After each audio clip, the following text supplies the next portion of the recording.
SCP-439. Special Containment Procedures. Specimen is to be kept at Armed Research Site 45, Hazardous Life Forms Wing, in a sealed, locked 38 liters, 10-gallon, Type G containment unit with connected oxygen supply. Specimen is to be fed through feeding tube 16A with approved nutritive substance. XF handling is available to Level 2 personnel and higher. Description: SCP-439 is an insect of unknown origin, somewhat resembling a grayish, semi-translucent fourfocular auricularia, common earwig, approximately 2.5 centimeters in length. Originally located and obtained in mainland China in the undisclosed province. No other specimen has been found, as of yet. SCP-439 is relatively harmless when encountered on safe terms, aside from the ability to deliver a firm, painful pinch with its abdominal forceps.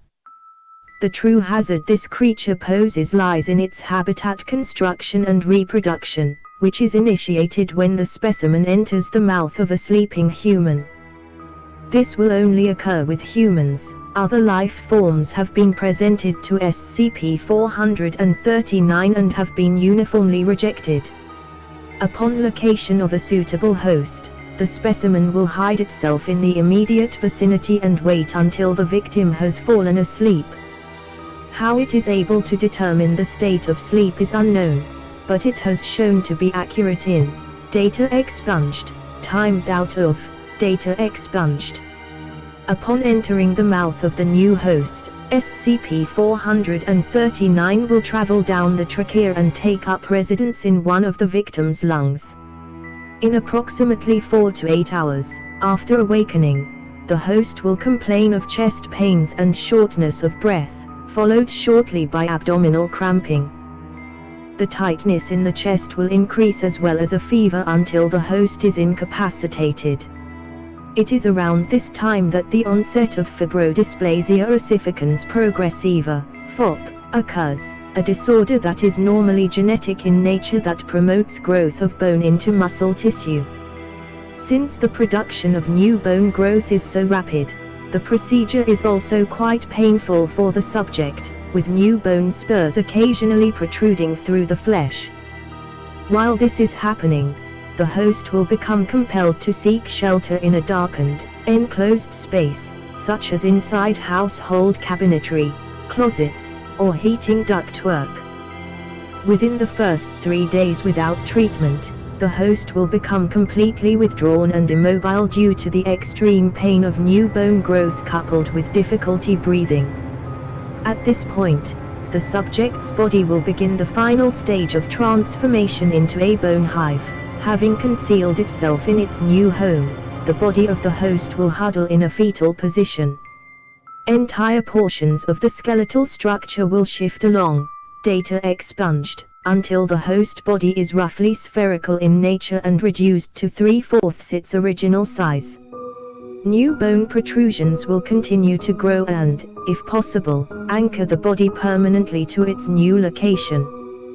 The skeletal structure is almost completely uricosable, having been converted to a round cage to protect the internal organs and colony. At this point, transformation is complete. The original queen that entered the host will have produced 20 to 30,000 offspring that function as workers, drones and warriors in a typical insect hive hierarchy. Since only the queen is capable of reproduction, the rest of the hive's inhabitants are, fortunately, harmless save for large, strong abdominal forceps of the warriors. The interior of the original host is nearly recognizable as a human body. Certain organs are removed and used as food, while others are modified by the worker insects to serve as egg incubation chambers. An ingenious method exists of using the host's own digestive system to process pieces of organic materials collected by the warriors into a nutritive slurry that feeds both the colony and sustains the host hive structure. After 4 to 6 months, a new queen will emerge from within the ranks and choose a drone to mate with. At this point, the colony will destroy itself by rupturing, data expunged, upon which the majority of the insects die. Workers and drones are unfit to survive outside the host hive, and warriors will abandon the site, wandering away, their tasks complete. No food will be consumed by warriors that isn't nutritive slurry produced by the hive of origin. The new queen will venture out, fertilized, to search for her own new hive. Incredibly, the trauma of evacuation is not what finally causes biological activity to cease in the hive, but starvation. Addendum. In a particularly disturbing development, Dr. Undisclosed performed a range of experiments to determine the extent of damage to the host body after it has finished the transformation into a hive. While it had been previously discovered in autopsy that portions of the brain are hollowed out to serve as food, others are left intact, presumably to regulate what bodily functions continue.